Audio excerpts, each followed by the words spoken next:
This is very serious business. The lives and the future of literally billions of people are at stake in what we're talking about. And look, what they can throw at you if you try to rise up in a real revolution is nothing to take lightly. It's very serious, the destruction that they can bring down. And they're absolutely heartless. They will absolutely go to lengths. But we have done a lot of work wrestling with this question of, is there actually a way that with all their military might, when we have a situation not where there are a few thousand, but when there are millions and millions of people who are determined, who say, I don't care. This can't go on. If we have to die fighting to stop this, then we're willing to die. When you have millions and millions of people who come to that point and say, we know that we can bring into being something much better and we're willing to put our lives on the line for that, then you have to be able to fight and organize the people to fight in a way to actually go up against what they're going to bring down on you.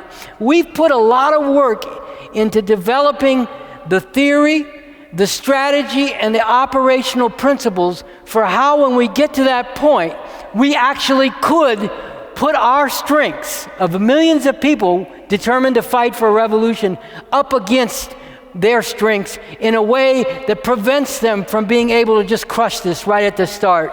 And a way that we can go about fighting that defeats, disintegrates, and dismantles their forces of violence and repression in a way that actually has a chance of winning. And we are still working on the theory, the strategic orientation, and the operational principles. But we have made some real advances in coming to a basic understanding. That's why I say, people go to our website, revcom.us, and look for On the Possibility of Revolution, where we talk very seriously about we're not woofing here. We're not playing games. It is absolutely criminal to play games with the lives of people. So go to the website and look at the article on the possibility of revolution and the article on the strategy of revolution. This talks about how we see, people always say, well, how are you going to deal with what they're going to throw at you? This talks about how we can prevent them from being able to utilize the full force of what they have to crush the people's revolutionary struggle right at the start and to get a process going.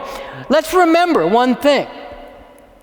In fact, most of the armed forces that they wield against the people come from among the people.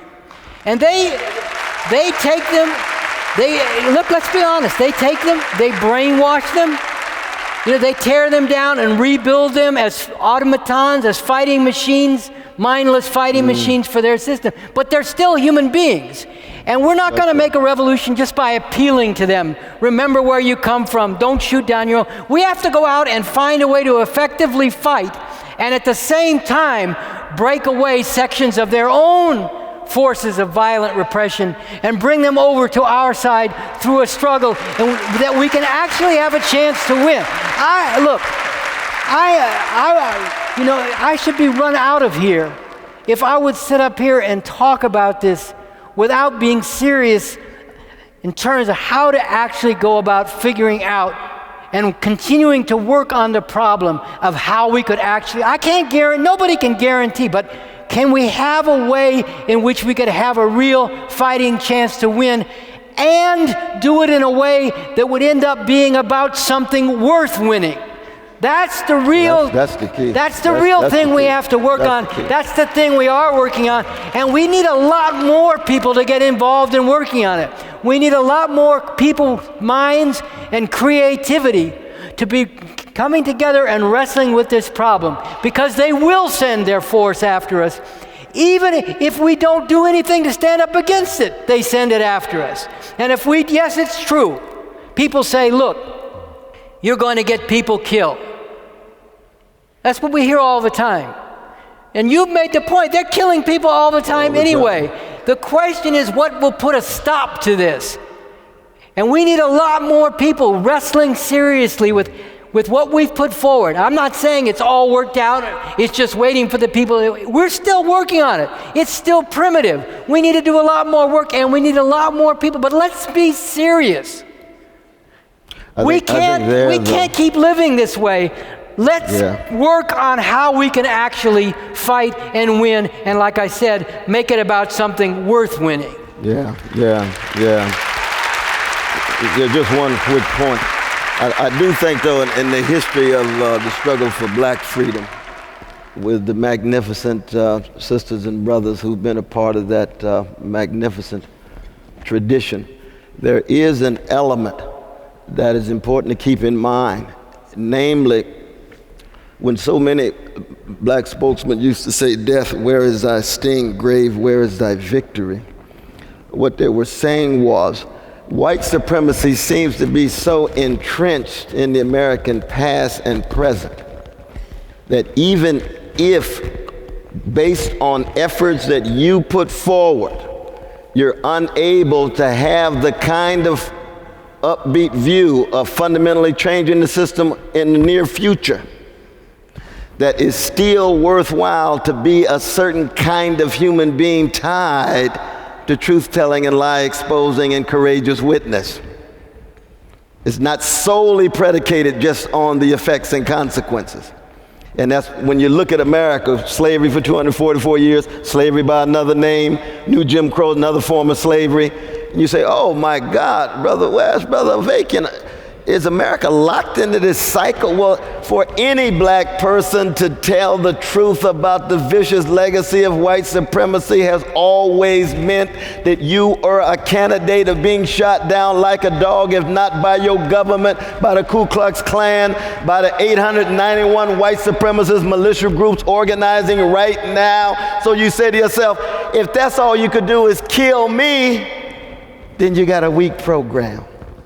Because you got so many others who are still willing to come forward. And that's in addition to the possibility of working out the concrete strategies and tactics that might in fact generate a real possibility.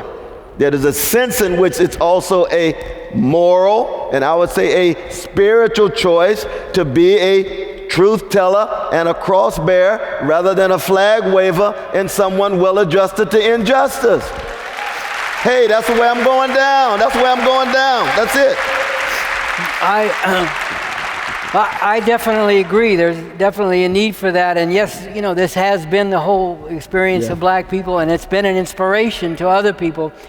And we need, though, at the same time, not just black people, but we need other people as well. Other people as well who are willing to take the same stand. And I agree with that. We need that, or we'll never get anywhere. At the same time, we need to win. We need to actually make a revolution. We need to actually bring a different system and world into being. That's what I'm working on. If we have to die to do that, then we have to die. But the main thing is we have to get the best possible basis to actually win.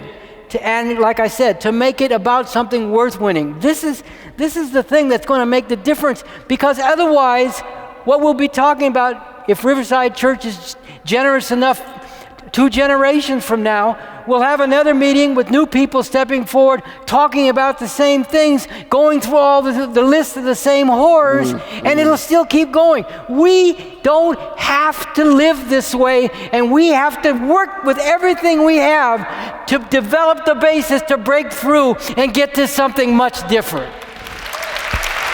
Yeah, that's true.